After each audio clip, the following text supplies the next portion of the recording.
My name is Brandon Del Pozo. I'm an assistant professor of medicine and public health at Brown University. And the article we published is Drug Decriminalization, Fentanyl, and Fatal Overdoses in Oregon. So the reason why we conducted this study is we knew that Oregon was planning on rolling back drug decriminalization. It was the first state in the country to try to decriminalize personal drug possession. And when it did, overdoses skyrocketed.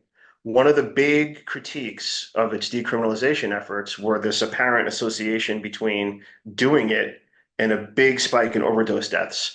But what we realized was that fentanyl is probably it is not probably, it's the number one driver of overdose death in America. And fentanyl did not spread throughout the country all at once. It made its way across the country. So the objective of the study was to figure out when fentanyl hit Oregon and if fentanyl accounted for the increase in overdose deaths more so than decriminalization did. So what we found is really interesting. We found number one, that overdoses did skyrocket in Oregon around the time that decriminalization occurred. But we also found that when you look at the way fentanyl made its way across the country, and we use the state level drug lab records submitted to the federal government as a proxy for as fentanyl, was traveling across the U.S. We found that around 2014 it started really hitting New England, but it really didn't reach the Pacific Northwest till about 2021. And 2021, the beginning, the first part of 2021, was when Oregon decriminalized, but it was also when fentanyl tipped the illicit drug market in Washington, in Oregon, California, right at the same time, like terrible, unfortunate timing.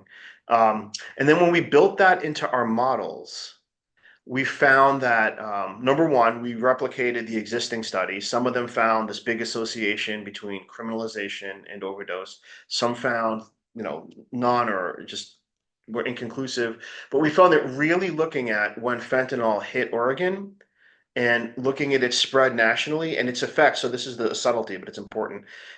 Looking at its effect state by state on overdose death, when you account for how it affects each state and then account for how it hit Oregon, it hard nulls the association between decriminalization and overdose. Really, it was fentanyl that explained so much of what happened, really all of what happened in terms of an increase in overdose.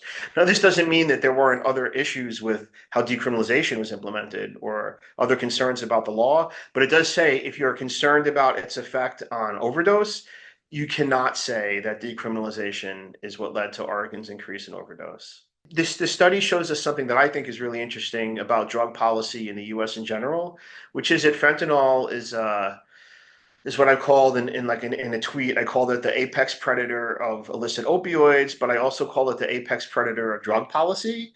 Meaning, if you are not accounting for the effects of fentanyl in your laws and your policies, but also in your analytical models, like you're missing the key ingredient to what's driving death in our drug crisis in America. You are missing the main variable, right?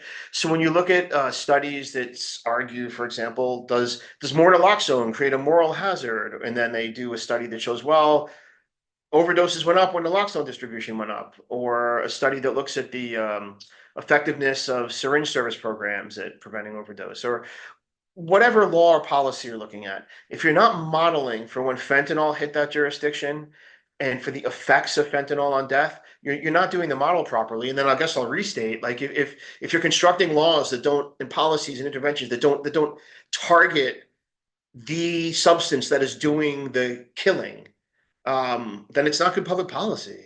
This study is important because people are going to look back for quite some time and try to figure out why Oregon ended up undoing its decriminalization law and recriminalizing drugs.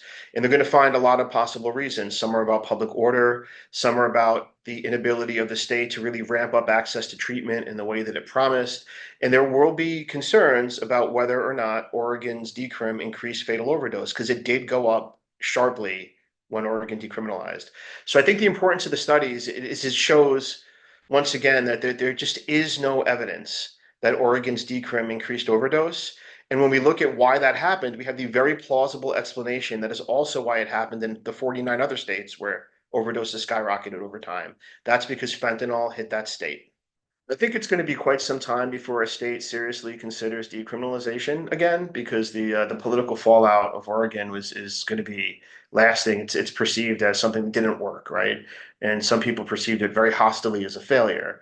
But based on our study, I think the takeaways are one, when you are doing modeling, like you have to build fentanyl into your model to truly understand what might be happening in the community with the drug law or policy.